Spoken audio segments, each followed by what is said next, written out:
Welcome everybody to Bottom Line with Roni and Byron. Our special segment, our special interview is with none other than local historian and author Dale Cox. Welcome, Mr. Cox. Well, thank you. Thank you. It's great to be here. Yeah. I enjoy the program. Watch it quite often. Hey, I appreciate it, and it's crazy that we've got a little back history there. I think I did an interview over in Washington County, and a gentleman, because I'm a big history nut, he asked me, said, "Do you know Dale Cox?" And I was like, "No, but I'll definitely get up with him," and we crossed paths, and we've been, spot on ever since. So every time I open up a segment, I always say my good friend. So people say, "Oh, you know everybody." Sometimes that's just how things fall, you know what I'm saying? But hey, so I wanna open up and talk about your blog, because you're a big proponent of Two Egg. That's my hometown, my home neighborhood and community, and so we've got that shared kinship of being and growing up in Two Egg. So you've got a blog, Two Egg blog, blogspot.com, and you open up about a story recently in the county about the property where the county courthouse actually sits, and there's no deed, or there's no actual information that's showing that the county actually owns the property in which the county sits on, the courthouse sits on. So, but please give us the story and the backstory, the back history to how it got to be to the point where it is now. Well, that's true. When the city of Marianna was established, in order to become the county seat, they offered to, at that time, it was the Legislative Council, because Florida was still a territory, not a state yet. They offered to them that they would give a square or space to build a courthouse on, and a courthouse that sat on it. And so the legislature said, "Yeah, that's a great idea." And so everyone said, "Great." And so the legislature at that time voted to make Marianna the county seat. But before they could get that done, Webbville, which was then the county seat, which was over just north of Cottondale, appealed to the U.S. Congress. And U.S. Congress said, "You don't have a right to overrule the U.S. Congress, because Florida being a territory, the federal government has control over who makes those decisions." Mm-hmm. And so they overruled the legislature and ruled that Webbville was the county seat. Mm-hmm. And so Marianna never actually conveyed a deed to the county, giving them rights to the courthouse square. And as far as I can tell, to this day, never has done so. The original owners conveyed it to the corporation of the city of Marianna, which is today's city council, mm-hmm. or city commission. And as best I can find in the records, and I had someone at one of the title companies do research on this, and they couldn't find a record of it either. And we can't find a record in the state archives of where the title of Courthouse Square was ever transferred from the city to the county. So by actually building and occupying the courthouse itself, the county, I would think, owns the land immediately under the courthouse. Mm-hmm. I think everyone, maybe other than the county commission, would agree that the land of Courthouse Square itself, where the grass is and the trees and everything like that around the courthouse, mm-hmm. actually probably belongs to the city of Marianna. Mm-hmm. As proof of that, I would say, look at who maintains like Madison and Jackson streets, which are built over part of the original Courthouse Square. Mm-hmm. And those were built, expanded, and maintained by the city of Marianna, and they cover part of the original Courthouse Square. And it's not the county maintaining those, it's the city of Marianna. That's right. That's right. That's quite the pickle to be in. You think of all these years that would have been caught. So what brought about the I guess you could say the not an investigation, but the curiosity about ownership of the property? They had a meeting and this came up, or what was the? Well, it came up because actually this was prior to Hurricane Michael. The county wanted to cut down or had sought proposals to cut down all of the trees around the square. Mm-hmm. And this was not over the specific tree where the Claude Neal lynching was involved in. And I know everyone has different opinions about that specific tree, and I have opinions about that specific tree, and I tend to view my opinion is what the NAACP's executive board came out with, and I tend to go with what they think is best. But the other trees there were planted after the end of the Civil War by Asa Bellamy, who was the first African American businessman in Jackson County to ever receive a contract from the government of Jackson County. And most people don't know this. He was a man who was born into slavery. After the emancipation, he became a businessman and went into the landscaping business. And he was contracted by the county commission and received the contract to plant all of those trees that you see around the courthouse. And I thought it just a terrible shame that they would go and cut down the trees that were planted by Jackson County's first African American businessman. I think they're a memorial to the first person of any race who ever, to my knowledge, who ever received a contract from government to do any kind of landscaping in Jackson County. And I think we should have a historical marker to Mr. Bellamy there and preserve those trees. And so I started saying, well, I wonder if they really have a right to cut down the trees. And I kind of reached the conclusion that maybe they don't, that maybe that should be something for the city of Marianna to decide. And so I kind of threw this out into the middle of things, and maybe it threw enough of a wrench in there that it stopped it at that time. And of course, their argument was those trees could fall at any time and harm someone. And then lo and behold, after Hurricane Michael, which trees were still standing? It was Mr. Bellamy's trees still standing, not all of the rest of the trees in Jackson County. So, and it's crazy that you bring the history of Aesop Bellamy into play, because a lot of people, especially our young folks, and even people my age, and even those Generation X and the millennials, they don't know this history.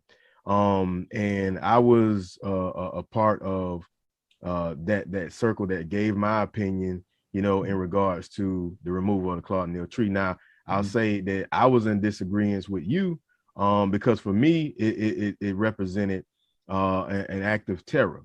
But at the same time, I feel like, because I'm a 20-year veteran, almost, come August, God be willing, I'm a man of structure. I believe in, we'll go with what the majority wants, and then we can adjust fire that way.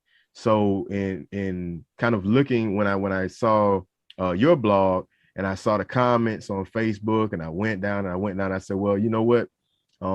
Looks like majority of the people, they're kind of in the middle, and it would make sense to put a monument of some sort at the specific tree, and with just basic information about what happened to Claude Neal, the situation, and be a place where people can come and read and get that history, and it still preserves the work and the tribute that Aesop Bellamy did as well. So I know a good friend of mine, Miss Curly Spies Potter, she had been working very hard to have a Black soldiers monument there, and it been a lot of back and forth with the county. So this also could open up a new door to revisit. So hopefully this is open up some eyes, and maybe kudos and thank you for the hard work that you've done, because this would have gone unnoticed, and ain't no telling how much longer. It's been quite a while. And the history of Florida, people don't know, immediate, it wasn't that long after the Seminole War, boom, the Civil War popped off, but in between that time, Florida had to become U.S. territory, had to become a state. So it's a lot of stuff that happened in that condensed, like 20, 30 years. And when we look at modern day times, when we look at spans from Vietnam to, the war in Iraq, it's like, it seems like forever. But during that time, it was so much going on in Florida. And I'll talk forever about that, because like you say, we love history. But I agree with you in terms of that specific tree, where the Claude Neal situation happened. Um, I could go either way on it. I Yeah. think that I understand the people who want to keep it. I understand the people who want to bring it down. Hmm. And my view is if it would bring healing to the community, Exactly. bring it down. Exactly. The tree where he was actually lynched at was actually out in the woods near Paramore Landing. Hmm. That tree was destroyed by Hurricane Michael, so I think God ruled on that tree.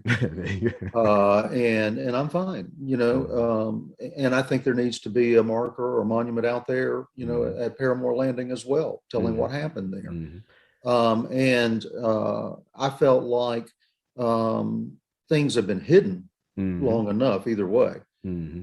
And it's time for that story to be publicly acknowledged and Hmm. told. Hmm.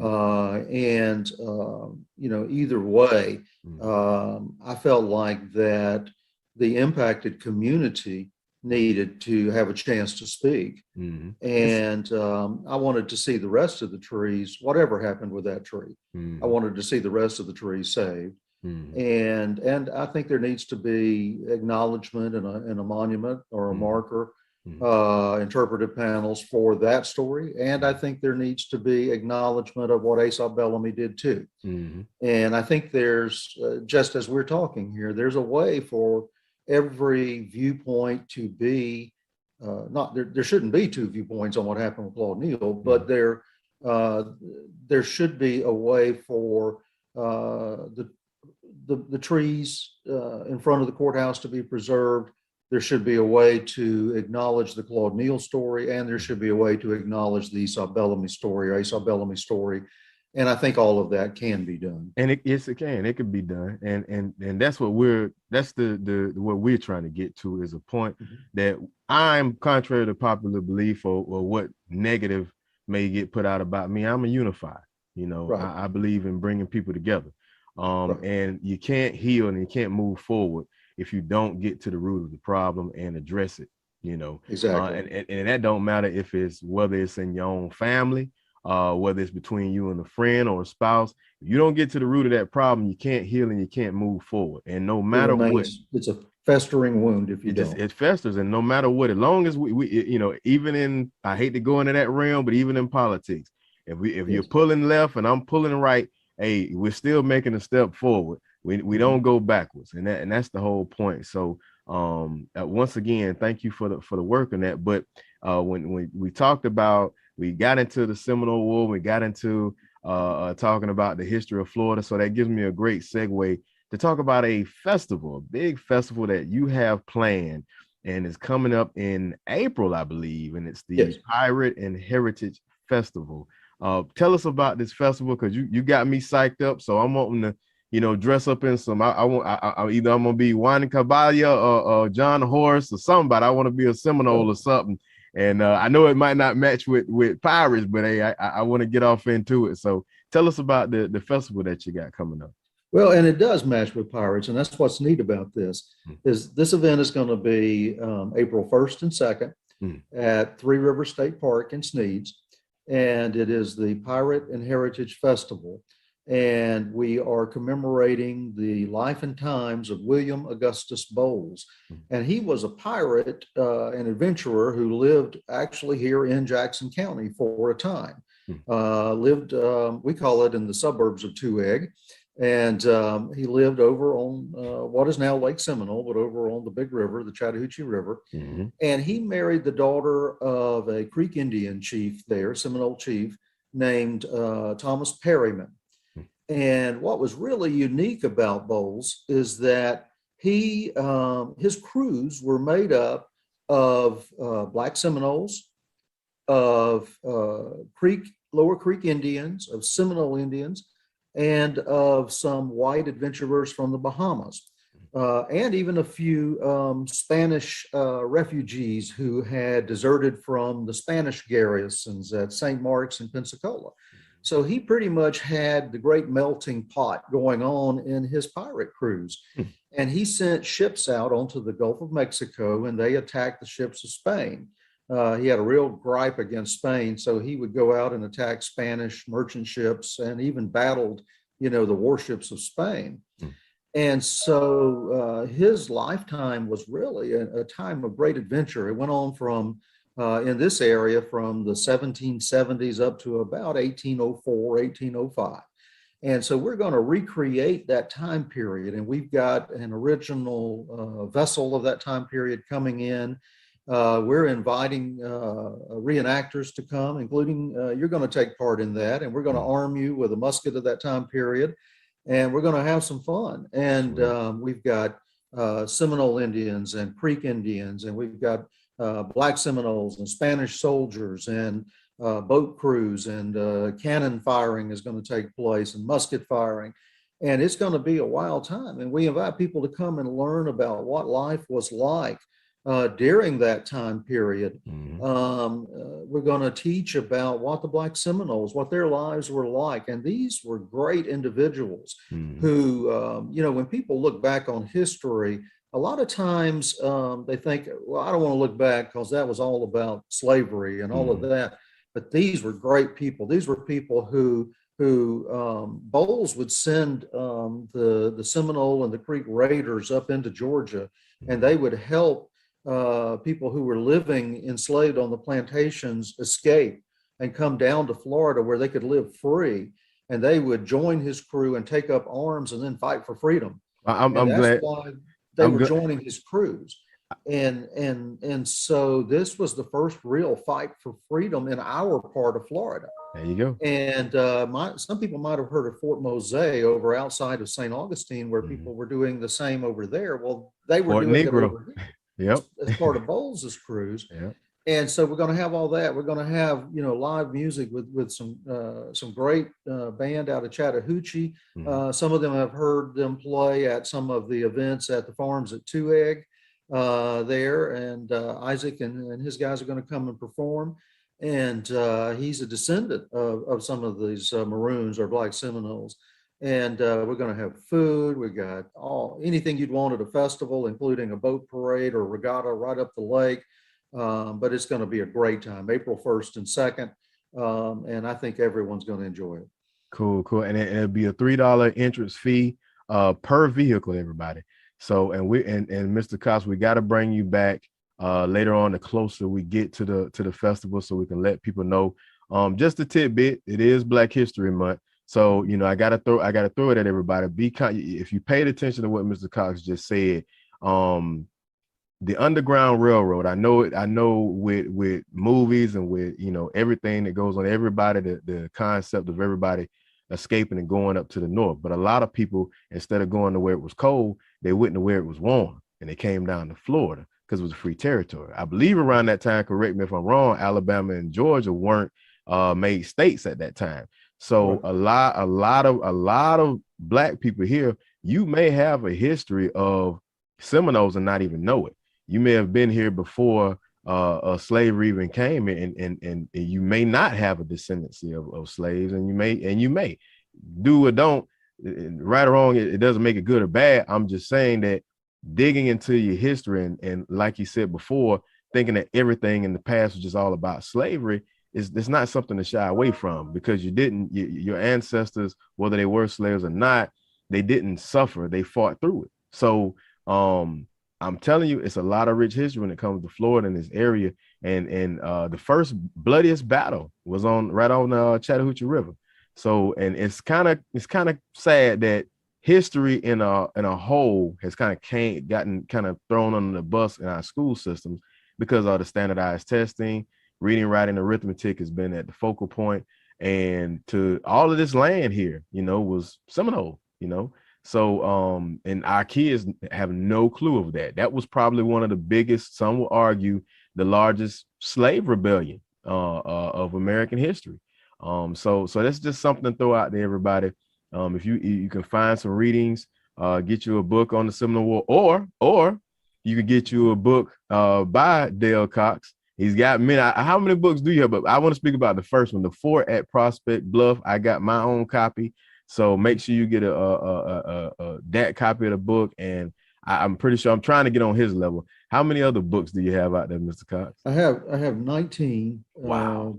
Yeah, the latest one is The Fort at Prospect Bluff. Mm. And this is, speaking of Black History Month, this is a book that I really consider, of all my books, if I could recommend one book for folks to read, it would be The Fort at Prospect Bluff, because this is a book about, my ancestors were Creek or Yuchi Indians. Mm. And it's a book about the Creek Indians and about African Americans who stood up and fought for their right to exist at a place called Prospect Bluff down on the Big River. Mm-hmm. And some people know it as the Negro Fort. Mm-hmm. And when the United States came down and tried to destroy the Indians and tried to capture the African Americans and take them away into slavery, instead of submitting, they stood and fought. Mm-hmm.